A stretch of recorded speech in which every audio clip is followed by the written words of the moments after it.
Je anilo premadano karma kacho.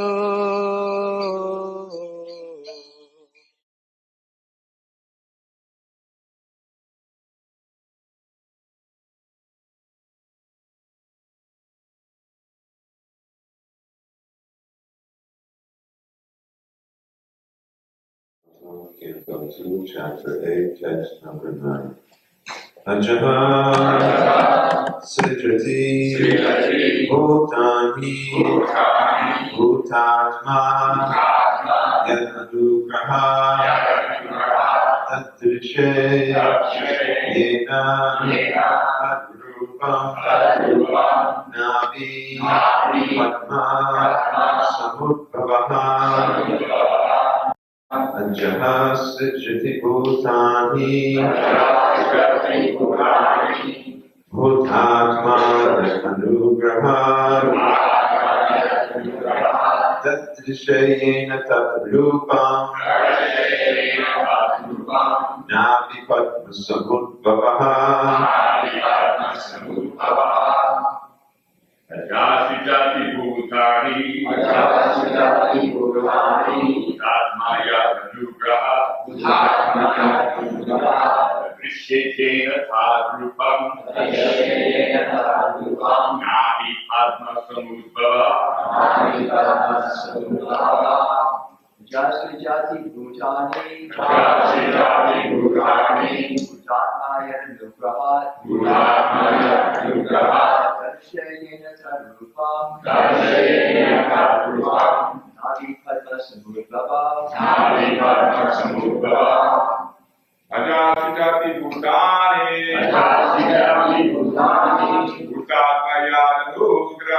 Bhutatmaya Anugraha Vishetena Tadrupam Nahi Padma Samudbhava Ajasijati Bhutani Ajasijati Bhutani Bhutatmaya Anugraha Darshayena Tadrupam Navi Padma Samudbhava Ladies. Ajasujati Bhutani Bhutatmaya Anugraha Darshayena Tadrupam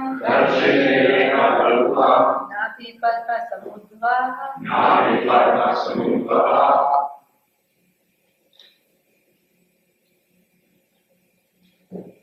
Ajasujati Bhutani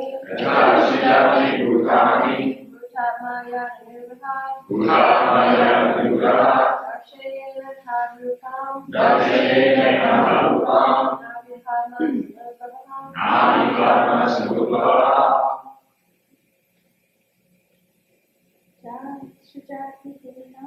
Ajasujati Bhutani Bhutatmaya Anugraha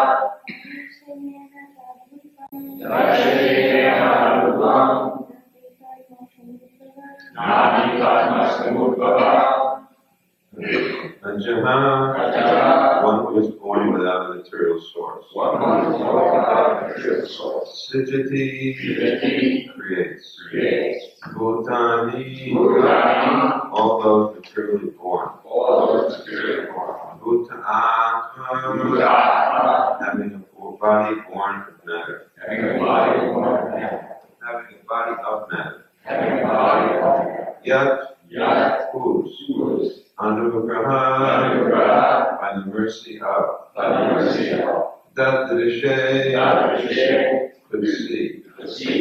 Yena, by whom. Tadrupam, his form of body. Navi, navel. Padma, lotus flower. Samudbhava, being born of. Translation purport by Srila Prabhupada. Brahma, who is not born of a material source, but of the lotus flower coming out of the navel abdomen of the Lord, is the creator of all those who are materially born. Of course, by the grace of the Lord, Brahma was able to see the form of the Lord. Therefore, the first living creature, Brahma, is called a Jana, because he did not take his birth in the womb of the mother materially born. He was directly born from the bodily expansion of the lotus flower of the Lord. Thus it is not readily understandable that the body of the Lord and that of Brahma are of the same quality or different. This must also be clearly understood. One thing is, however, certain. Brahma was completely dependent on the mercy of the Lord because after his birth he could create living beings by the Lord's grace only, and he could see the form of the Lord. Whether the form seen by Brahma is of the same quality as that of Brahma is a bewildering question, and Maharaj Parikshit wanted to get clear answers from Srila Sukadeva Goswami.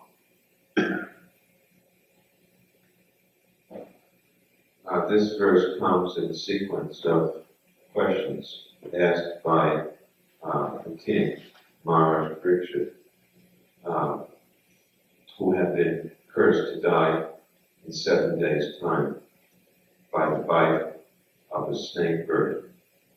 And so he decided to give up his kingdom, his family, his responsibilities, and focus on the primary duty of human life, which is to go back home, back to Godhead. And he inquired from sages who were informed throughout the universe there was a message transmitted about this curse. And so great saintly persons came from various different regions to advise him on what he should do. And it was determined that the best course of action for someone who has reached a stage of their life is to simply hear from a self-realized person the glories of the Lord. And at that time, the saintly devotee Sukadeva Goswami appeared on the scene, and he sat down and the king accepted him as guru. And so Sukadeva Goswami began to answer the questions of the king, Maharaj Parikshit.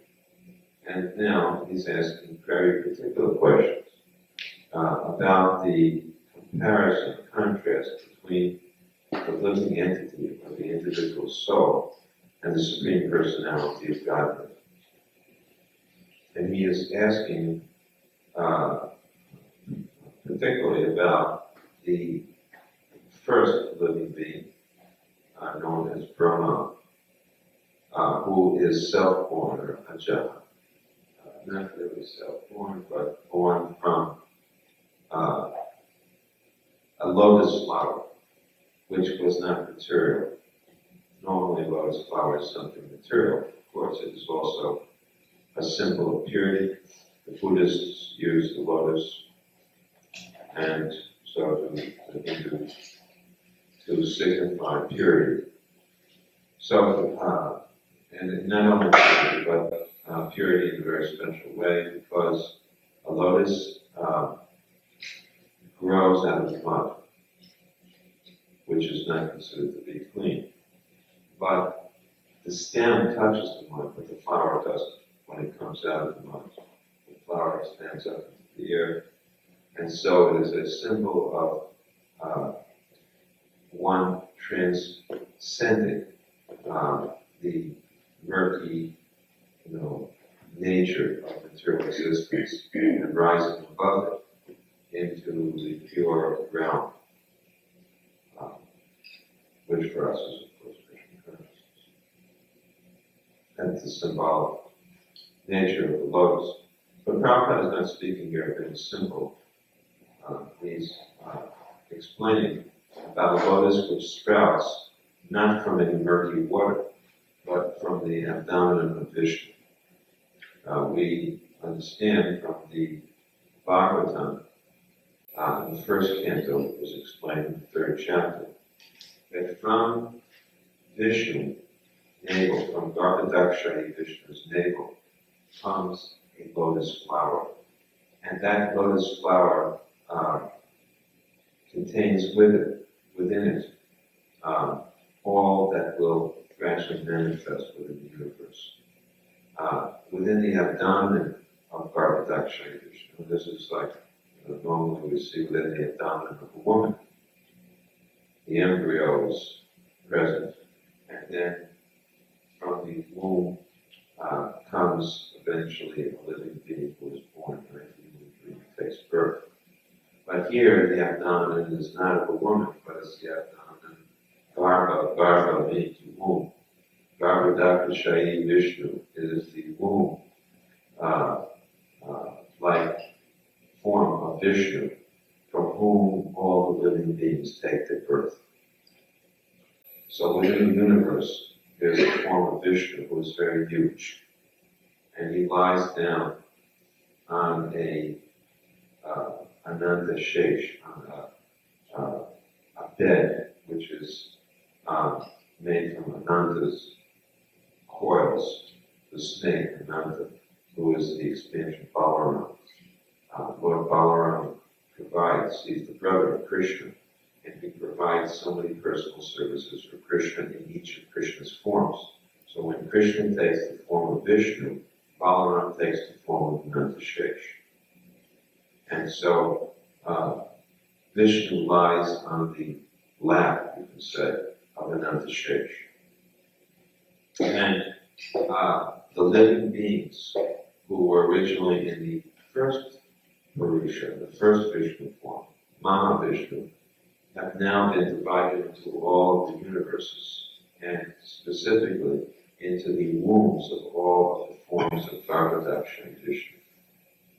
And so, the living beings, which we were at one point one of those living beings in the womb of Garbhodakshaya Vishnu, they have their unfulfilled karma, the desires which have lingered from the previous creation. That means karma is not something easily destroyed. Very difficult to destroy karma, because it is able to survive the total annihilation of the whole cosmic creation, and still karma remains. Which shows, if you wonder why it's so hard to get free from karma, just consider this point, that the whole universe and all universes can be destroyed, but karma is not destroyed. Think about that. We try to get rid of the karma. I think we have to acknowledge just that fact alone should tell us that we're not going to be able to do it on our own strength. I mean, if Lord Shiva with his cosmic dance can't destroy karma, by his cosmic dance of devastation, then we certainly can't on our own. We require help of the Supreme Lord, and of course the process of Bhakti, which also should tell you something about the process of Bhakti, how powerful Bhakti is. Bhakti, devotional service to Krishna, is so powerful, it can destroy, it can burn, as it says, burn to the root karma. The sinful reactions are deep-rooted within the heart. And normally, when you try to do prayaschitta or atonement, most religions give you something you can atone with. If you've done this bad deed, then say 25 Hail Marys, or say whatever it may be, for atonement's sake. Nullify it. But here we find, in the seventh canto, this question is asked, that is atonement really effective? And the example is given that by cutting grass at ground level, does it prevent the grass from growing again? Or cutting a weed at the level of the ground, does it mean the weed will not grow again? Obviously, the weed may grow again. So how do you avoid having the weed or the grass grow up? What's the answer? Pull it out from where? From the root, right? Yeah, you have to pull it from the root. So, Bhakti is said to uproot the entanglement of fruitive activities. So it's very, very powerful. So,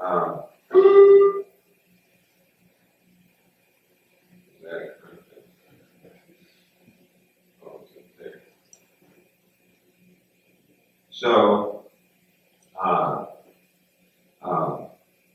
the lotus flower on which Brahma is born. Okay, so the karma is in the karma is with living beings. They have from their previous births in the previous creation. Again, they bring this karma with them, and Garbhodakshaya Vishnu was able to glance within his womb. You know, just like nowadays, right? If someone is pregnant, what do? How do they glance in the womb? Huh? What's it called? Ultrasound, right? So now, you know, by mystic yoga type of power, right? Material, medical powers, they can see the womb. But Garbhodakshaya Vishnu is supposed to be able to also see the womb. He can see within himself what's going on, and he feels or experiences or understands that the living beings have this unfulfilled karma. That means desire. Karma is also, you know, based on desires, right? It comes from desire, and it is fulfilled through desires. At least that's the beginning.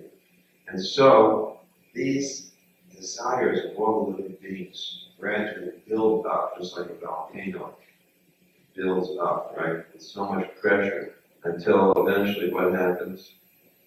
It erupts, right? And the lava is pushed from within the ground out, and it flows out. In the same way, when all of the combined desires of countless living entities builds up to such an extent, finally it bursts out like a volcanic eruption, bursts out from the navel of Garbhodakshaya Vishnu as a lotus. And on that lotus, the primary being, the first living being, the, you know, best of all beings, whatever, Brahma is born. Brahma takes his birth. And so he has no mother. He just has a father, right? You know, Garbhodakshaya Vishnu, that's the point here. And he's born of it. So the question Parikshit Maharaj wants to ask this question. He says, I can understand that God exists and that he has a transcendental body. What about the body of Brahma? Is it also transcendental? Because it's born from you, you know, from Vishnu. It's born from Vishnu. It's a transcendental. It's born on a lotus. It's not coming out of mud. It's coming out of the sound of Vishnu. Is it transcendental? Now let's hear what you all think. Now that I have given you the background, and I go to all the work. Now I want to hear some of the things. What's the difference between Brahma and Vishnu? Brahma has no mother, right? Born from directly from God. So let's hear it. Brahma is an incarnation of passion, so how can he have a transcendental body if he represents the Raja Guna? Or is affected by the Raja Guna? But if he's born, if his father is directly Vishnu, how could Vishnu produce someone who's contented? Brahma himself is divine. So he's given to the heart. Okay. I mean, both of your answers are inquiring further. Anyone else? John? The difference between a material body and a spiritual body is the material body is the beginning, middle, and an end. So Brahma's body has that. His lifespan is the lifespan of our universe. Any? Somewhere his body fed intelligence. And he has a function of being the engineer of the universe. Any Vaishnavis want to speculate a little? Yes? material body because he has a material design. Material body because he has material design. Okay. Very good. He still needs the help of Vishnu when it comes to creating and things like that. He needs the help of Vishnu when it comes to creation, so he's not self-sufficient. Okay. Now, I was thinking of another proof of his material existence is that although he's born from Vishnu, he's still not twice born. He still requires initiation, which is an interesting fact. So, he requires initiation. He gets initiated. Remember, he gets your Gayatri mantra, takes initiation. If someone ever says, I don't think initiation is necessary, here's an example to disprove that theory. That who could be more qualified than Brahma, who was born directly from Vishnu, but he still requires to take initiation. In fact, he's in ignorance, isn't he? I mean, to some extent, at the beginning of his birth, he doesn't know what his source is. He can't figure out from whence I come and what is my purpose in life. And it's only with the help of, Vishnu that he gradually becomes qualified to understand these questions. Yeah. On the other side, Brahma is the head of our Brahma Guru Vaishnava Sampradaya. He's the spiritual master of the line of spiritual masters. It's considered a great offense to think of the body as a spiritual master being material. But we can also respond that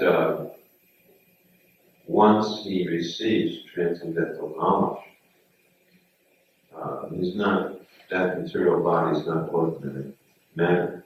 In other words, it's an offense to think of the spiritual master as an ordinary person. It's an offense to think of a Vaishnava that's coming from,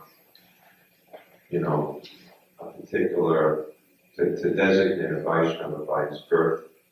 And it's an offense to think of the deity as made of stone. Nevertheless, we don't deny that the deity is originally made of stone, that a Vaishnava takes his birth in a particular place, and that the spiritual master's body is subject to, various conditions like old age or disease. But none of those conditions affects the purity of the deity, the Vaishnava, or the spiritual master.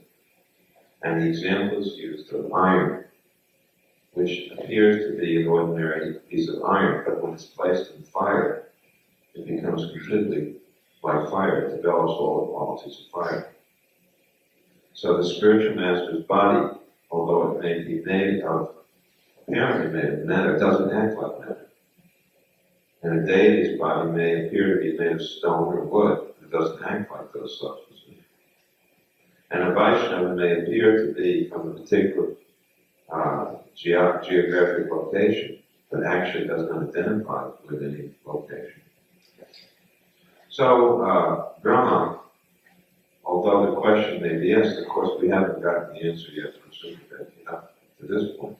But in any case, there are some differences between the Supreme Lord's body. We know, for example, that Vishnu can expand unlimited incarnations and unlimited universes, and nobody can normally do that. Brahma is different from his body, just like we are. He's spiritual with a body, whereas Lord Vishnu or Krishna, their body and himself are not different. Very good. Another point to make, also, Brahma is different than his body, Vishnu, on the other hand, and Krishna are not. Another point to make is that Narada Muni, if you remember the description about him, is that in one lifetime he's becoming self-realized. And after self-realization, remember, he gets a body that's completely transcendental. It's not subject to dying. They can travel anywhere in the spiritual and material worlds. So there's a distinction made between Narada Muni's body that he got after that and the one he had before that. He himself makes a distinction by discussing. So as you point out, Brahma's body is such that, we have heard that Prabhupada even said, you think you're seeing me, but you're not, referring to the body he had. Nevertheless, we don't take that as a material body, because it doesn't act like matter. It's worshipable.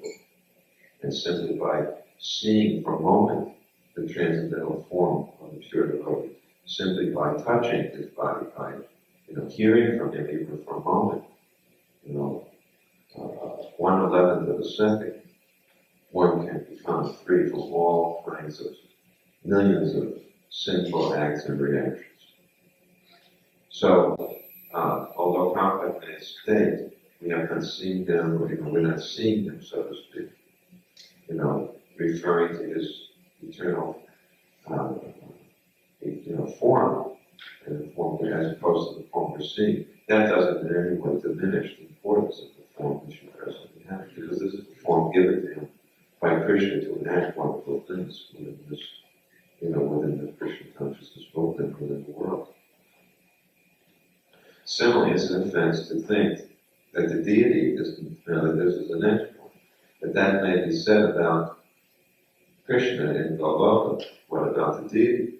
Again, we're told that we should see the deity as not different than Krishna himself, and to do anything other than that, to see it any other way is an offense. Nevertheless, at a certain point, the deity's body, just like we know in the Jagannath temple, right, they make a new deity every so many years.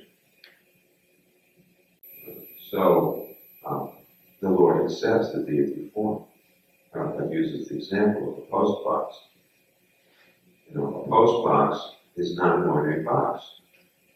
While the box is being made in a factory, it's an ordinary box.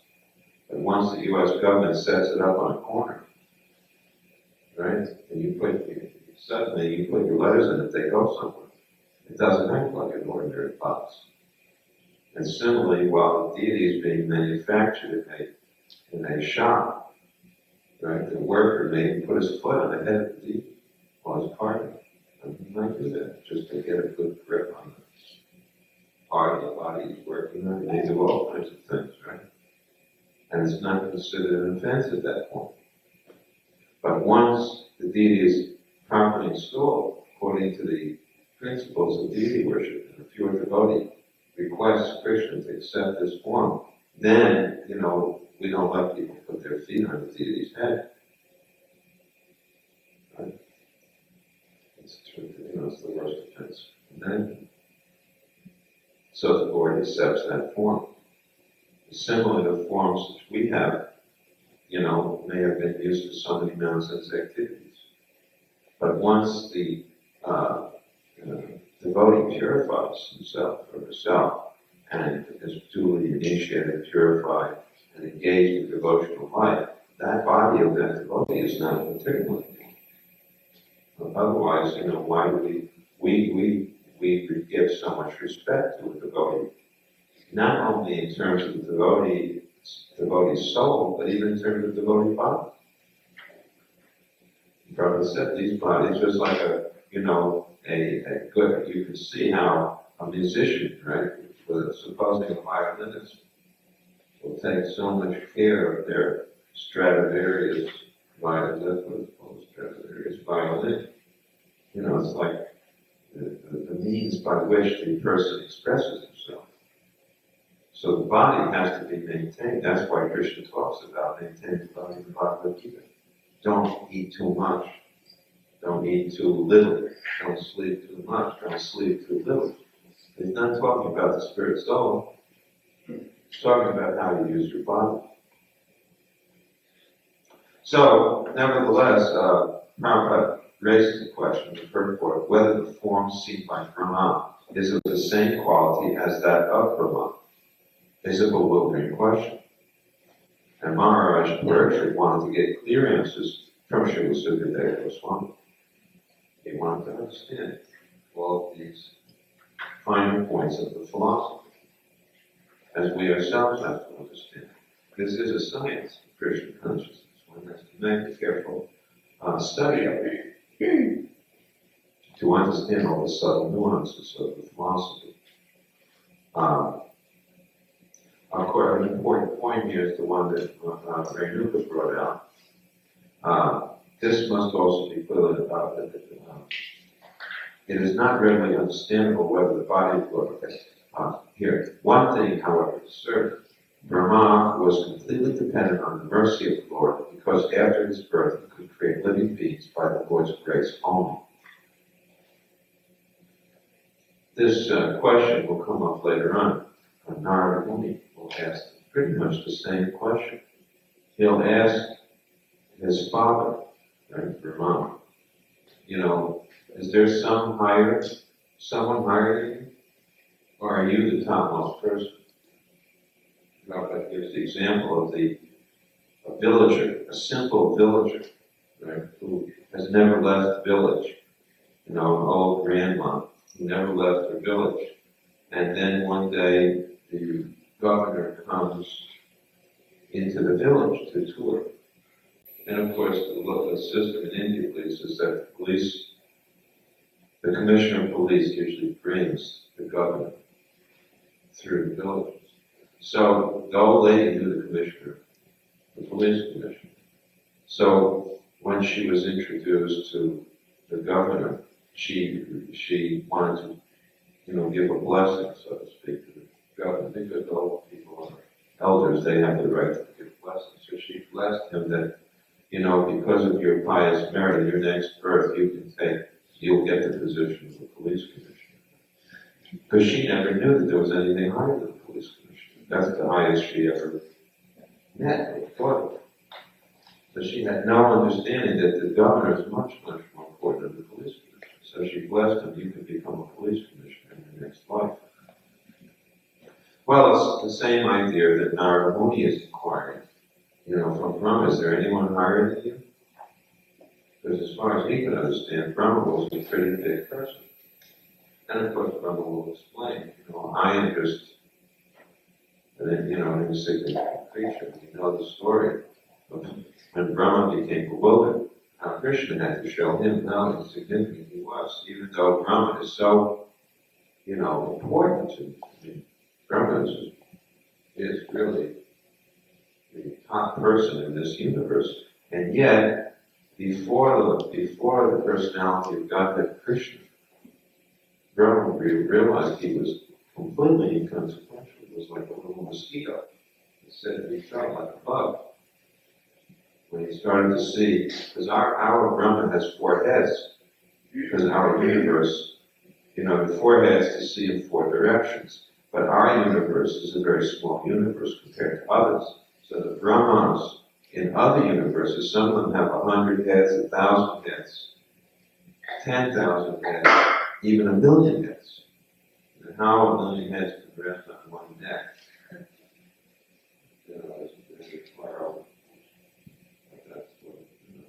Christians are the angels on the head of the pin.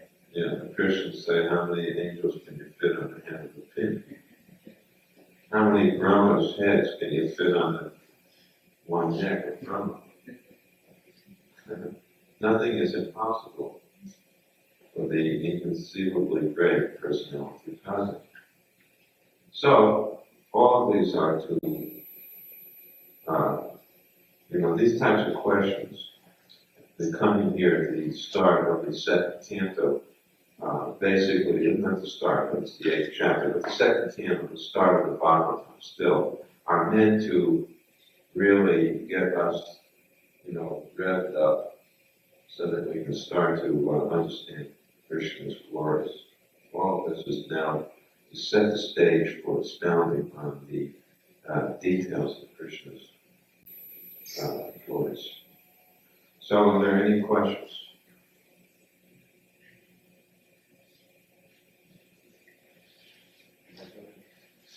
Look at our expansions, annunciation, expansion, Bhagavatam.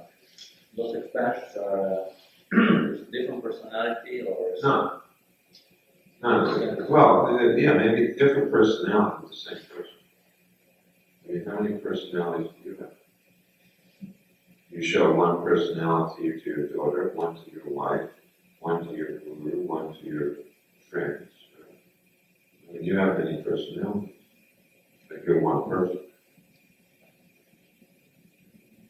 So Balaram is the source of all of his expansions. Ananta Shesha is one. But it's different personality.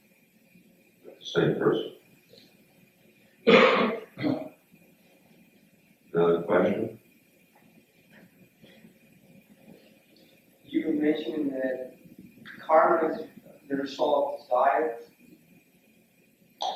Yeah, karma, I don't mean, I say it in the same category, in the sense that karma is expressed through desire. It's not that it is desire, but it is expressed through desire. In other words, the reactions, karma means actions, but it also means reaction.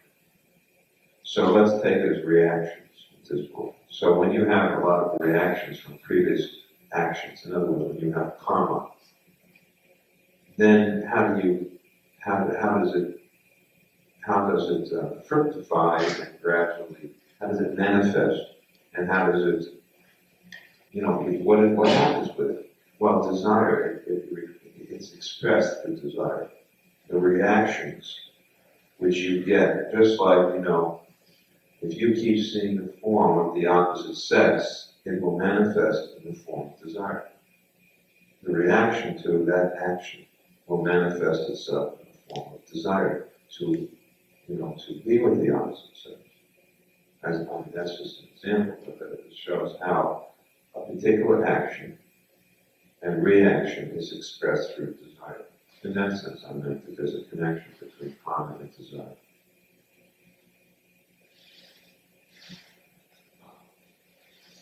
All right, well, what did you let me off? Yes, there's the one verse where it talks about karma kami. The karma is linked up with the karma. Yeah, they're surely there. So this is the month of our Prabhupada Marathon. We are very pleased that devotees are going out and distributing books. I pray that you will all find opportunities to do so. If you can't do it all month, remember there's one big day, I think it's next Saturday. Yeah, which will be, what's it called? World Enlightenment. World Enlightenment. The whole world's going to get enlightenment today by getting the Prabhupada's books. So if you can't do it any other time, I'm going to do something I'm sure I'm used to. I know there will be some programs and I'll get an opportunity. But try to distribute some books this month as much as possible. You'll be going away for the day? Yeah. Where are you headed? Destination unknown. But at least I'll go to Houston. Yes. Well, it will be a working vacation. I don't get vacation, I get working vacation. I already got loaded up with assignments from my professors to keep me busy during the vacation time. All right. Srila Prabhupada ki jai. Shri Ravi Prabhupada ki jai. Or Bhaktivedanta ki jai. Or Premanandi.